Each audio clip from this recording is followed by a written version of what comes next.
Hey guys, welcome to this tutorial of ethical hacking and penetration testing. So in this specific course that I would be teaching, I would be mainly concentrating on Kali Linux. Besides, if you have some prerequisites like basic fundamentals of Linux, or if you know what programming is, or if you have at least done some basic programming stuff like C, or even better, the least easiest programming language that I think would be Python. So even if you have the basics in that, this would be much more easier for you.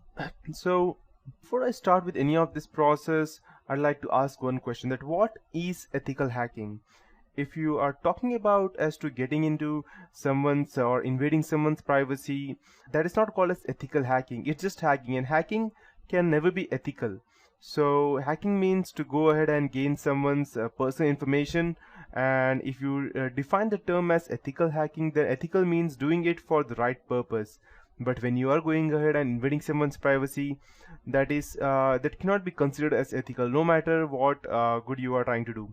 So at that point of time, there was a time when there were a lot of people computer in 1990s, and the computers were just came into existence. The Google just came into existence. People did not knew much about using computers, and there were people who used to run programs, and there were con artists who used to call people, gather information about their computers or bank accounts over the phone. And at that point of time, the government thought that yes, there is a need for something, some countermeasure, so that these people who go ahead and create some kind of, let's say, chaos or try to cheat people, there needs to be some way so that they can be tackled with. So at that point of time, the government came in, this kind of ethical hacking came into existence, and they defined this term as ethical hacking. So to start with, uh, just before I proceed, let me tell you that ethical hacking is not only necessary for, let's say, for your studies, or to go ahead and get some, let's say, to get a job in a company. If you're just doing this for getting a job in a company, then let me tell you that it's not that easy. And even if by the time you see this course may become a bit outdated, because to be in process to gain information about ethical hacking, what I could do in this tutorial is that I can go ahead and give you the latest updates that I have, but this is as for today. And after 1 week, there may be new updates, there may be more zero-day vulnerabilities, and there may be more different kinds of trojans that I won't be able to secure you from now on. So, and just before I proceed, I would like to tell you that this is just for educational purpose only, and anything that would be used for doing malicious purpose, I don't take any responsibilities for that, or even my company. So to start with, yeah, that's how it is. So in this whole tutorial of ethical hacking and penetration testing, I would teach you what ethical hacking is, footprinting reconnaissance, that means gathering information from different places. Then we need to go and scan the networks, the IP addresses, the WHOIS, the domain names, and we need to go and get into systems. So getting into a system is far different from what we see in movies.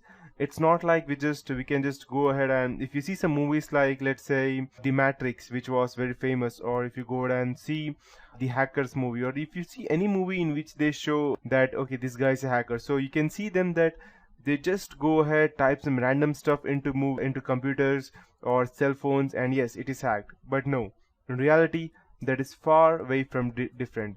It's not that interesting that you just go and get some terminals like this, the one I have on my screen, and you just go ahead and type in some stuff, and yes, you can go to hack. No, it does not work like that. You need to go ahead and gather information about your specific target, each and everything related, from his personal life to his background, what he did, to his history, what he did, to what he is current, what he likes, what he does not. Yes, because ethical hacking is a term which consists of gathering information and exploiting them on your target.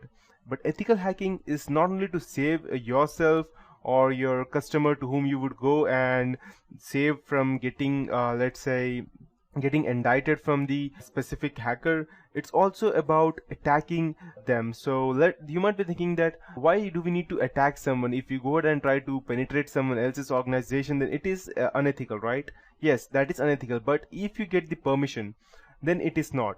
So there are some or not some, I can say that most of the organizations allow penetration testing on their firms.